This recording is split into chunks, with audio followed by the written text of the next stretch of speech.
शेवगा.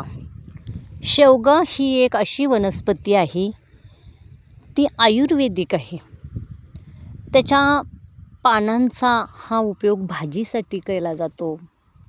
शिवाय गुडघे दुखत असतील तर त्याचा पानं ही जी आहेत एका फडक्यामध्ये बांधून आपल्या त्या गुडघ्यावरती जर बांधली रात्रीचं तर गुडघेदुखी थांबते.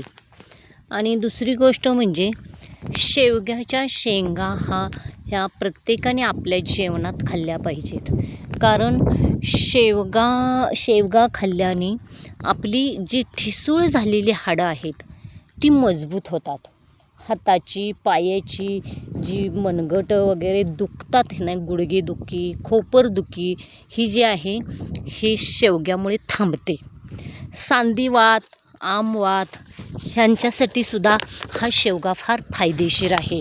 या लोकांनी तरी जेवणात शेवगा खाल्ला.